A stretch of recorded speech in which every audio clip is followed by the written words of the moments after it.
Hey up, it's still Tuesday and it is 3:10. I've just been out arranging funerals. I'm going to Dronfield now to arrange another funeral. And put that here before they all start mourning at me. Let me just turn her off. You're not happy with me unless he's telling you what to do, are they?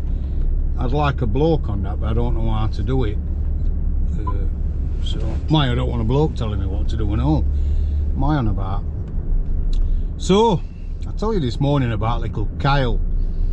And at 1 o'clock today, I got back to office in time to see Emma and Mark visiting him. And they were blown away. They were obviously in bits, which they're gonna be, but they were just so relieved because it looked like they were asleep. And I stood in chapel having a chat to them for about 15 minutes. Told them about me holding him this morning and laying him in his coffin and how crap it is when we look after kids.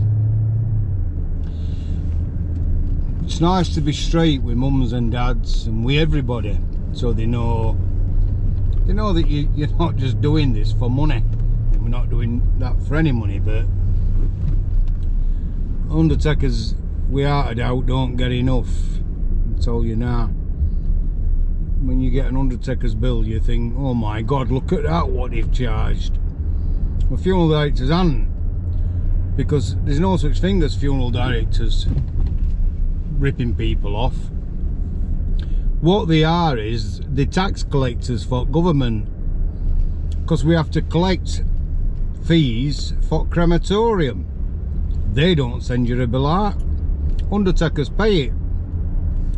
So let's just say Sheffield City Council, it's round about just under £1,000 for a cremation.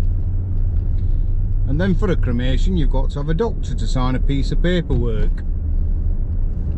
He wants paying. So that's because that person's no longer on national health. They become a private patient because they've passed away. To be on national health, you've got to be alive. It's a con. It's an absolute con. Speakers fees, if someone to take service. Speakers play an amazing role in the funeral. My speaker's called Dave Armstrong. I want him to take my funeral.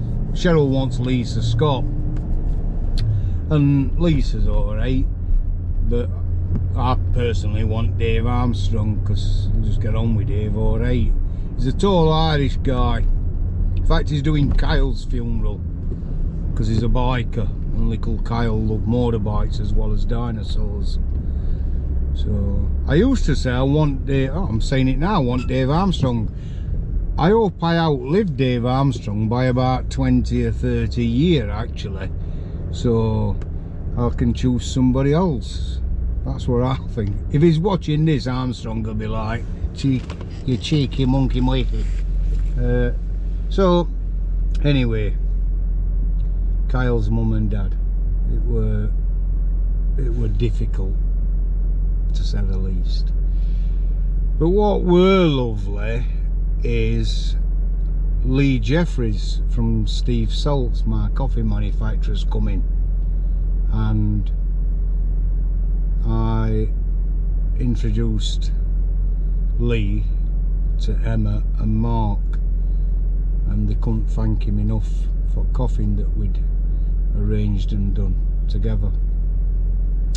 And I think Lee got some out of that because they just make coffins, but for him to see a child and a mum and dad together in a chapel, because that's what they wanted Lee to see them, it was lovely. In fact, it was touching, really touching, and that really could tell it affected Lee as well.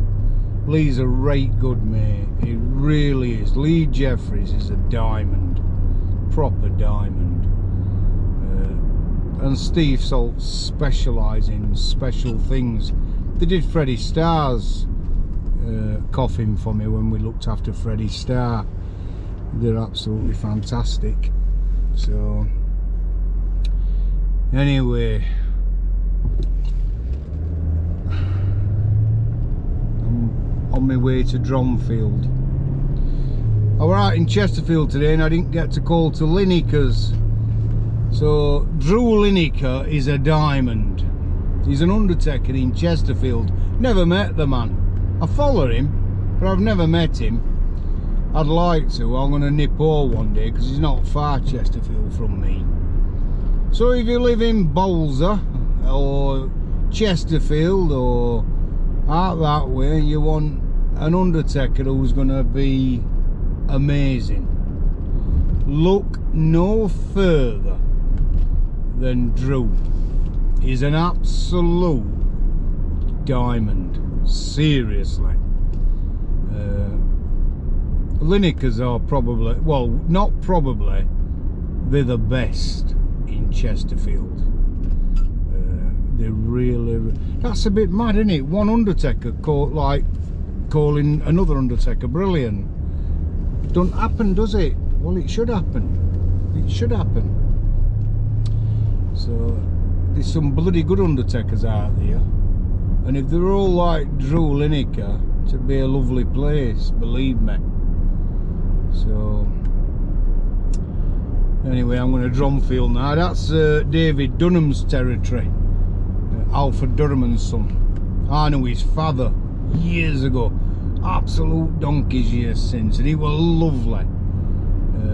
He used to get a 10p tip, carry coffee. You know, a 10p tip off him. But he was a right nice old man. He used to go on hire there. 28 years since, something like that. Lovely bloke. So I'm going out there with Dunham's. Not because I want to, because family's called on me to look after this lad who's only 52. So I'm going out to meet his son. It's foggy out there, right foggy, so be careful. It's a bit mad that, isn't it? Because I'm out and all. So I used to hate that name when I was at school, but now I quite like it because it's everywhere, fog, isn't it? And people are careful when fog's around, so don't bother me at all. It's just a fucking name, isn't it? Monkey name. By the way, I want to thank little Harry, because Harry put a message on my thing this morning. He always puts messages on. Well, yesterday I got a £30 thing for community, for me to do something in community, Harry. 30 quid in cash off Pete Barton's family. But I've been thinking about this and wrestling with my son about it. And do you know what I'm going to do with that, Harry? I'm going to give you, so you can spend £30 on buying selection boxes for children who are in hospital and palliative care and all that. So when you pop into our premises, there's a little envelope behind counter. It's got £30 in it, and it's from Pete Barton, what his family gave me. And I want to get you from Pete, because Pete Barton, my old mate whose funeral I did yesterday, he'd love that. He'd love that every penny of that's going to be spent on kids. So how's that, Harry? I'll give you another mention now. And we've already had some stuff brought in for Harry, some sweets. So if anybody's passing our premises, you want to bring sweets in for Harry. Harry's terminally ill, but he collects chocolate at Christmas for other kids. So my place is now an holding place for Harry. So you can drop your chocolates in and your sweets for kids, and Harry will come and pick them up off me, and then we'll get them on YouTube. How's that? Harry, have a fantastic day, my old pal, and I'm looking forward to seeing you. He's a proper gentleman. Oh, you should see him, honestly. He's not a bit like me. So I'm heading down towards Dronfield now. So you all take care, have a good day, and if I get a chance I'll put some on later. If not, I'll be having a few drinks tonight. It's been one of them days. Take care, look after yourselves.